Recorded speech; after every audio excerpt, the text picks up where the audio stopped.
We're here in Wilkes-Barre County for Cars Tour Championship Night in America.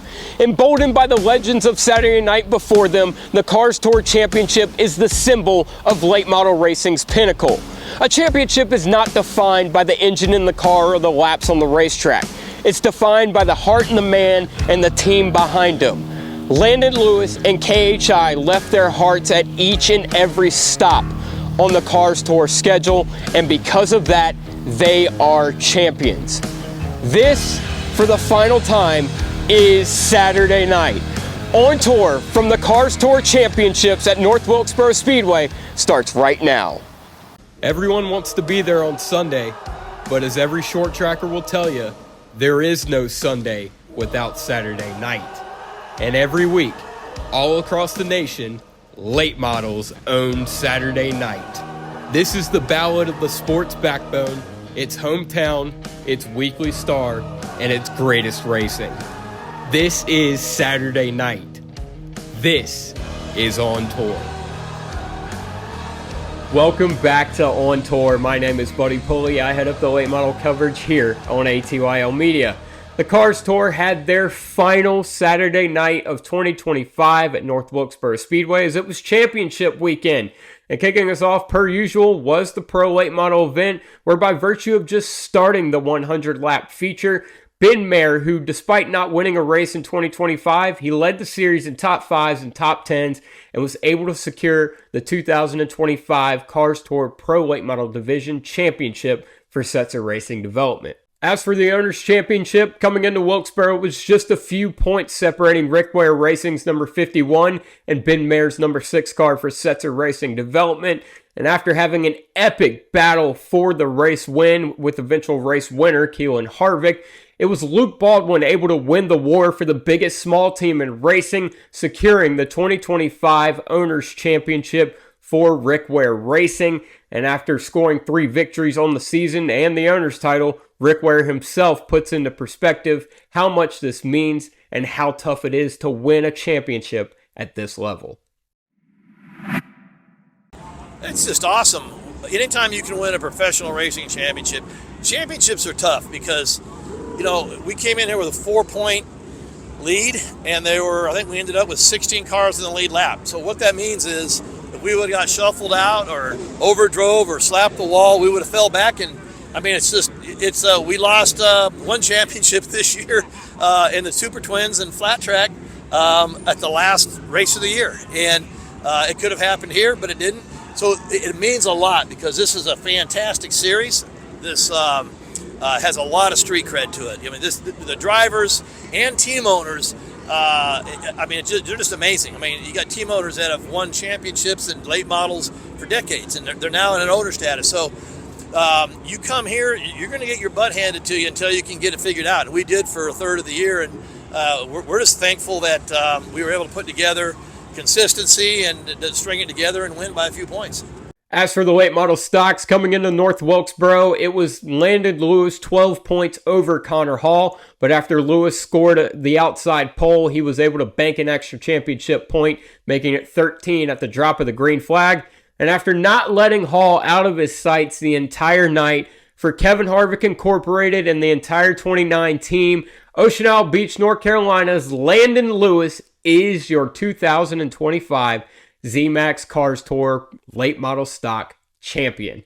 We'll, of course, have more on Landen later. Championships aside, there were 2 feature events that happened Saturday night. Keelan Harvick scoring the victory in the Pro Late Model event, his 4th of the 2025 season.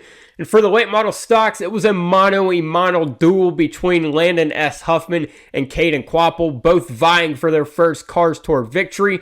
And on the final lap, the two were side by side heading into the final corner, and it was Kvapil using all of the available racetrack to clear Huffman off of turn 4 and score the victory, the first of his late model stock career, and joining his brother Carson as a winner at North Wilkesboro for Junior Motorsports. It's been a long time coming for sure. I haven't really ran a whole lot of late model stock stuff, but to be able to get my first Cars Tour win in the late model stock division here at Wilkesboro, it's really cool. This is one of the most historic tracks on the schedule, obviously, and to be able to come back after it got revived 3 years ago when my brother won here and winning the exact same car he won in, it's really awesome. And definitely was not expecting it. I knew we had a good car. We unloaded good, worked on it, was able to work on Landon Huffman a lot, and finally got a big enough run to where going into the last corner, I kind of knew what I had to do if I really wanted to win. And I think anyone at that spot would have wanted to win as bad as I did. So I got into him, moved him up the hill a little bit, and was able to get a win. Correct me if I'm wrong. I think Junior said on download, you're the guy for next year. Seems like it. Yeah, Yep. Seems like it. Yeah.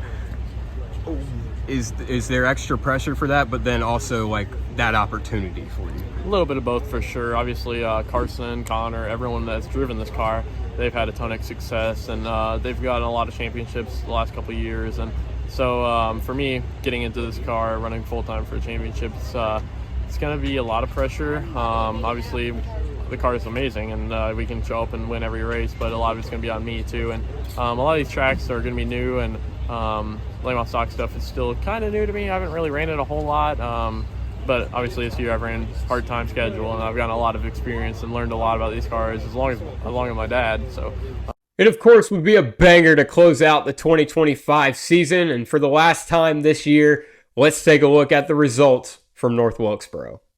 Taking a look at the results from the Crossroads Harley-Davidson 125 at North Wilkesboro Speedway, it was, of course, Kaden Kvapil scoring his first late model stock victory on the tour, denying Landon S. Huffman a victory for the second week in a row.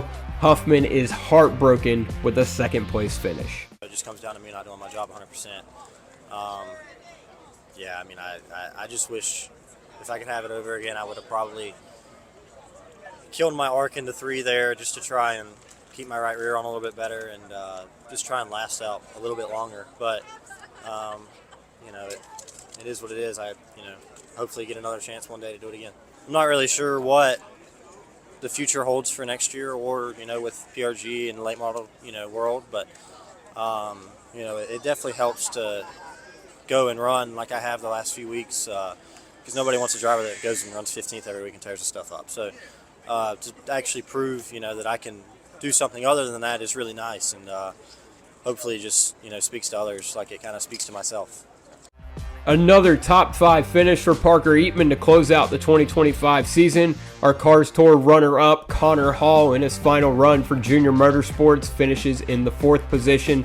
Brandon Lopez rounds out our top 5. Trevor Ward finishes in the 6th position. Our late model stock champion, Landen Lewis, comes across the line in 7th. Cade Brown in 8th, Laney Bice in 9th, and Carson Lofton rounds out our top 10. Cotter Jones was not able to defend his win from Wilkesboro last year. He finishes in the 11th position. Doug Barnes Jr. closes out his rookie year in the Cars Tour with a 12th at North Wilkesboro. Jamie Cottle finishes 13th, Tyler Reif in 14th. Minnie Tyrell won 3 races this season. He closes out the year with a 15th.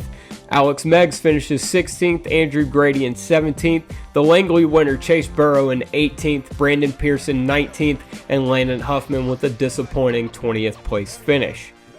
Derek Coomer finishes in 21st, Donovan Strauss 22nd, Thomas Bean 23rd, Blaine Harrison, the first car out of the race, in 24th, and Chad McCumbee finishes 25th. Hometown boy Dylan Wilson with a disappointing 26th place finish, Tate Fogelman in 27th, and Ronnie Bassett Jr. closes out the 2025 season shotgun on the field in 28th.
After competing part-time on the tour last season, Landen Lewis entered 2025 with just a handful of starts to his name and a single victory, making the focus of this year not just chasing a title, but learning how to put a full season of racing together against some of the toughest short-track competition in the country. Lewis and KHI had a slow start to 2025, but after scoring back-to-back victories at Ace Speedway and North Wilkesboro, the sleeping giant was awoken.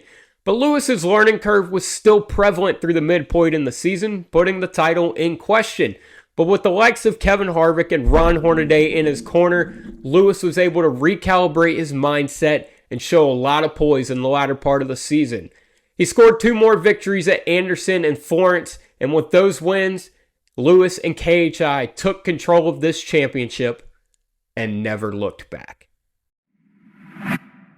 It means a ton to me and for my guys, my family, Kevin, Delana. I mean, it means a ton to all of us. I mean, we've worked so hard this year to get where we are and worked so hard as a group to get to where we are in 2 years, right? So, these guys, a lot of these guys in the series do this for a living and been doing this for freaking 20 years. And we keep saying that, heck, we've only really been doing this for 2 years as a full-time team. So it's pretty special. And I told everyone at the beginning of the year that I want to be the guy that gets the first one. And it's pretty cool to get KHI back in the KHI ways. Ron's been there. He's done that. He's went through all the highs, the lows, and Kevin's done the same thing, right? And just trying to take all the knowledge that they're telling me. And it's one thing to talk about it, but it's another thing to do it, right?